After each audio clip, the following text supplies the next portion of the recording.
नमस्ते सभी को। तो आज हम बात करने वाले हैं बेसिक कंप्यूटर कोर्स का। जो सिलेबस हमने तय किया था, जो ये चीज़ें, ये टॉपिक हम इस कोर्स में कवर करने वाले हैं। तो आज हम पहले देखते हैं जो कौन कौन से टॉपिक हमने कवर कर लिया है और कितने टॉपिक बाकी है। उसके बाद जो टॉपिक आगे की ओर बाकी है उस पे हम प्रस्थान करेंगे और आगे सीखेंगे। कुछ बच्चों का क्वेश्चन था, सर फेस वाला वीडियो नहीं आ रहा है। तो अभी क्या है, हम कंप्यूटर के एप्लीकेशंस को दिखा रहे हैं ना। तो इसमें फेस आएगा तो वो एरिया घिरा जाएगा, मतलब उस एरिया पे मेरा पिक्चर आ जाएगा। इस कारण से वो नहीं दिखा रहे हैं, लेकिन जहाँ ज़रूरत पड़ेगी तो वो फेस वाला वीडियो भी आएगा। तो चलिए, जैसे पहला चैप्टर हमारा था नोइंग कंप्यूटर। इसमें हमने ये सारी चीज़ें, कंप्यूटर के कंपोनेंट्स वगैरह जाने थे। कंप्यूटर के हार्डवेयर क्या होते हैं, सॉफ्टवेयर क्या होता है, ये सारा चीज़ें जाना था। और चैप्टर 1 का हमने एमसीक्यू भी किया था। जिन्होंने एमसीक्यू नहीं किया है वो जाके एमसीक्यू करे, और आपको कॉन्फिडेंस हो जाएगा जो हाँ चैप्टर 1 आपने अच्छे से किया है, अगर आपका 60% से अबव मार्क्स आ रहा है एमसीक्यू। दूसरा चैप्टर हमने स्टार्ट किया था GUI बेस्ड ऑपरेटिंग सिस्टम, जिसमें हमने उसका इंट्रोडक्शन किया था, क्यों ज़रूरी है, ऑब्जेक्टिव क्या है, और बेसिक ऑपरेटिंग सिस्टम हमने जाना था क्या होता है, लिनक्स विंडो क्या होता है, ये सारी चीज़ें। फिर ये हमने जाना था यूजर इंटरफेस क्या होता है, टास्क बार क्या होता है, आइकन क्या होता है, मेन्यू, एप्लीकेशन को चलाना कैसे है, ये सब सारी चीज़ें हमने उसमें जानी थी। उसके बाद क्या हुआ था, ऑपरेटिंग सिस्टम के सेटिंग्स हमने देखे थे। जो सेटिंग्स, कंप्यूटर के सेटिंग्स होते हैं वो हमने अच्छे से देखे थे। सारे सेटिंग्स हमने देखे थे, प्रिंटर ऐड करना, रिमूव करना, ये सारी चीज़ें आप देखे होंगे वीडियो में, हमने कवर किया था। आज हम जो पढ़ेंगे, जो लास्ट टॉपिक रहेगा चैप्टर 2 का, फाइल्स एंड डायरेक्टरी मैनेजमेंट और कॉमन यूटिलिटी। कॉमन यूटिलिटी क्या होता है, जैसे हम माउस के राइट क्लिक या लेफ्ट क्लिक करते हैं, राइट क्लिक करते हैं तो एक ऑप्शन आता रहता है बहुत सारा रिफ्रेश का, ऐसा। जैसे अभी आप देखोगे, मैं विंडो पे जाके आपको करके दिखाता हूँ। जैसे यहाँ पे आप, मैंने राइट क्लिक किया तो ये सारे ऑप्शंस आ रहे हैं। तो ये ऑप्शंस है क्या, एक्चुअली इसमें रिफ्रेश करना हमें आता है, बाकी सारी चीज़ें मुझे नहीं पता। तो आज हम यही चीज़ें बात करेंगे, साथ में ये बात करेंगे जो कोई भी फोल्डर कैसे बनाए, उसको रीनेम कैसे करें, ये सारी चीज़ें हम सीखेंगे। तो चलिए स्टार्ट करते हैं। तो पहला है, हम फोल्डर बनाते हैं कैसे। तो फोल्डर बनाने का सबसे आसान तरीका है, अपने माउस बटन का राइट क्लिक कीजिए और यहाँ पे न्यू में आके फोल्डर पे क्लिक कीजिए। जैसे ही फोल्डर पे आप क्लिक करेंगे तो आपको ऐसा आ जाएगा, और उसमें जो भी ABC आप नाम देना चाहते हैं, नाम दे के और कहीं भी बाहर में क्लिक कर दीजिए, तो ये आपका फोल्डर बन जाएगा। इस फोल्डर को ओपन करने के लिए इस पर डबल क्लिक करना है, ये फोल्डर ओपन हो जाएगा। ठीक है। तो ये फोल्डर मैंने डेस्कटॉप पे क्रिएट किया है, तो डेस्कटॉप बन रहा है। अगर हमें ये फोल्डर दिस PC के अंदर क्रिएट करना हो, जैसे मैंने इसके अंदर क्रिएट करना हो, सपोज मैं दिस PC में हूँ और डी ड्राइव के अंदर मुझे कनेक्ट करना है, तो यहाँ पे आके मैं न्यू पे जाऊँगा और फोल्डर पे फिर रीनेम करूँगा ABC, जो भी नाम रखना हो आपको, और वहाँ क्रिएट कर लूँगा। तो फोल्डर क्रिएट करने के लिए ध्यान रखना है, आपको जिस जगह पे फोल्डर रखना है वहाँ पे जाके क्रिएट करना पड़ेगा। ठीक है। तो पहला चीज़ हमने फोल्डर क्रिएट करना सीख लिया है। डिलीट करने के लिए इसी पे राइट क्लिक करेंगे और डिलीट पे जाएंगे, डिलीट हो जाएगा।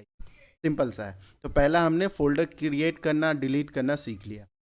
अब आगे हम बात करते हैं इन सारे ऑप्शंस की। ये सारे ऑप्शंस क्या है और कैसे काम करते हैं।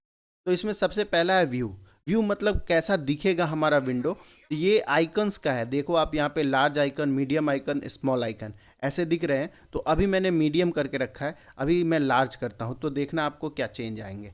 जैसे ही मैंने लार्ज किया, ये सारे बड़े बड़े आइकन्स हो गए। तो ये क्या है, आइकन को बड़े और छोटे, स्मॉल करूँगा तो और छोटे हो जाएंगे, जैसे ये और छोटे होंगे। तो ये व्यू में क्या होता है, आइकन्स को चेंज करते हैं। ठीक। तो व्यू कमांड के बाद हम बात करेंगे सॉर्ट।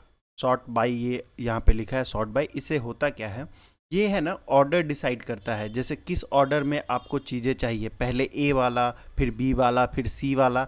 अगर नाम के हिसाब से चाहिए तो ABC के ऑर्डर में आ जाएगा। साइज के हिसाब से अगर चाहिए होगा तो जो सबसे भारी वाला है वो ऊपर आ जाएगा, या जो सबसे हल्का वाला है वो ऊपर आ जाएगा, उसके अकॉर्डिंग होगा। और डेट मॉडिफाई मतलब जिस डेट को जो बना होगा उसके अकॉर्डिंग आ जाएगा। तो इसी सॉर्ट बाय कमांड कहते हैं। जैसे मैं अभी नेम बाय नेम कर रहा हूँ तो ये चीज़ें चेंज हो जाएगी। जैसे आप यहाँ पे देख रहे होगे, ए वाला यहाँ पे आ गया, बी यहाँ पे आ गया, सी यहाँ पे, डी यहाँ पे, ऐसे आता चला गया। ई से कोई फोल्डर नहीं है इसलिए ई नहीं है। जैसे ही मैं यहाँ पे सॉर्ट बाय साइज करूँगा तो जिसका साइज सबसे ज़्यादा है वो यहाँ पे आ जाएगा। जैसे इस फाइल का सबसे ज़्यादा साइज है तो ये यहाँ पे पहले आ गया।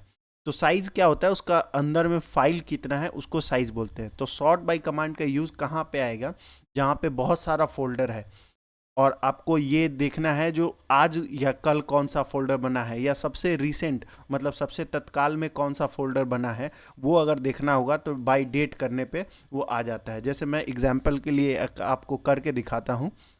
जैसे मेरे पास एक ये फोल्डर है जिसमें बहुत सारे फाइल बने हैं। तो यहाँ पे आप देख रहे होगे टुडे लिखा है, यस्टरडे लिखा है। तो अभी मैंने इसको सॉर्ट किया हुआ है बाय डेट के हिसाब से। यहाँ पे आप देख के हो, यहाँ बाय डेट लिखा हुआ है। अगर इसी को मैं बाय नेम कर दूँ और फिर एक मुझे और ग्रुप में भी चेंज करना पड़ेगा, इसमें भी नेम कर दूं, तो अब देखो मुझे वो गायब हो गया चीज़। अब ये मुझे नहीं पता कब बना ये फोल्डर ये, लेकिन ऑर्डर वाइज देखो मैंने नेम के अकॉर्डिंग कर दिया है। तो ए का सीक्वेंस, बी का सीक्वेंस, सी का सीक्वेंस, ऐसे ये फाइल्स आ गए हैं। तो इस टाइप से अगर फाइल ढूंढना हो तो आप ये सॉर्ट कमांड का यूज़ करके कर सकते हैं। यहाँ पे दो सॉर्ट है, देखो बाय ग्रुप सॉर्ट है, बाय ये सॉर्ट है। तो ग्रुप भी कर सकते हैं, जब फोल्डर ज़्यादा होगा तो ग्रुप के हिसाब से आएगा। तो मैंने इसमें भी डेट कर दिया है और इसमें भी डेट कर दिया। अब जैसे देखो दोनों में मैं डेट करूँगा तो यहाँ देखो सबसे लास्ट जो है यहाँ पे आ गया और सबसे फर्स्ट नीचे आ गया। तो मुझे क्या चाहिए, फर्स्ट ऊपर चाहिए और लास्ट वाला नीचे चाहिए। तो इसके लिए क्या करना पड़ेगा, सॉर्ट में फिर से जाएंगे और यहाँ पे देखो असेंडिंग और डिसेंडिंग लिखा है ना।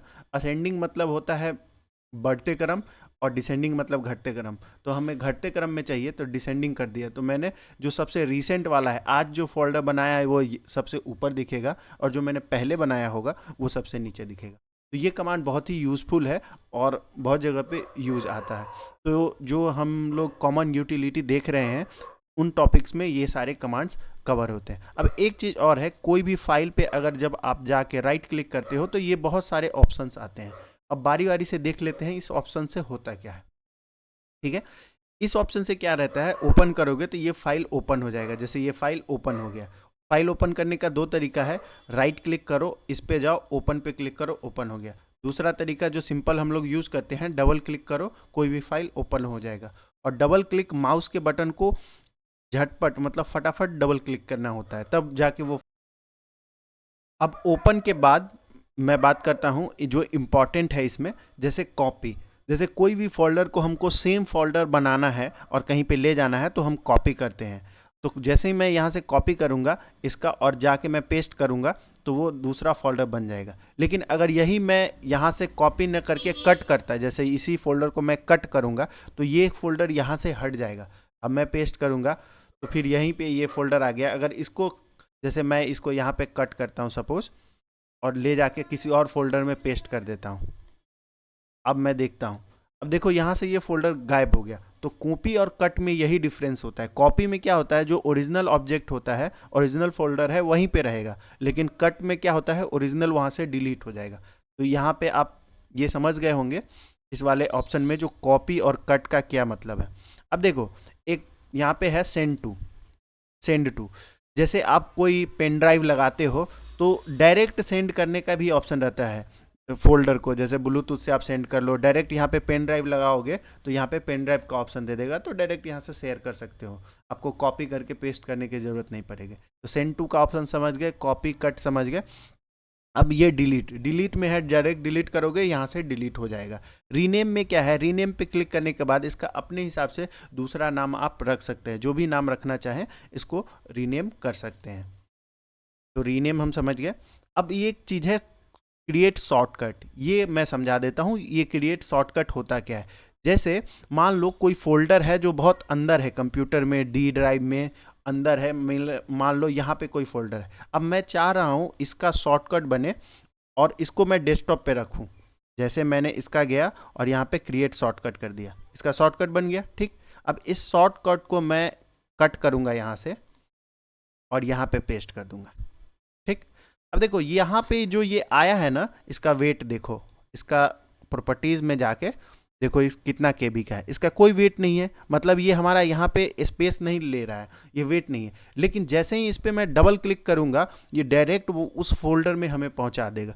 जैसे डबल क्लिक मैंने किया, आपको डायरेक्ट मेरा ये वो वाला फोल्डर खुल गया जो देखो डी ड्राइव के अंदर है, इसको बोलते हैं एड्रेस बार। यहाँ से आप देख सकते हैं मैं अभी कहाँ हूँ, पेटेंट वर्क फाइल में डी ड्राइव के अंदर दिस पीसी के अंदर हूँ। तो मैं डी ड्राइव पे आ जाता हूँ, यहाँ पे हूँ, दिस पीसी में आ जाता हूँ, तो ऐसे हूँ। तो शॉर्टकट क्या होता है, किसी भी चीज़ को जल्दी से वहाँ पे प्रोसेस कर देगा। तो ऐसे हम किसी भी फाइल या फोल्डर का शॉर्टकट बना लेते हैं। जैसे इसका ही ये शॉर्टकट बना हुआ है, और कोई शॉर्टकट बना होगा तो उस पर ये छोटा सा तीर का निशान होगा। तो आई होप आपको शॉर्टकट बनाने भी समझ में आ गया होगा, और क्यों उसको ज़रूरी है, क्यों लोग बनाते हैं वो भी समझ में आ गया होगा। तो इसी के साथ हम इस चैप्टर को समाप्त करते हैं, और इस चैप्टर का अब एमसीक्यू आएगा, और उसके बाद अगला चैप्टर हमारा वर्ड प्रोसेसिंग होगा जो बहुत ही इंपॉर्टेंट है, जिसमें हम एमएस वर्ड सीखना स्टार्ट करेंगे बेसिक लेवल का। तो thank you so much for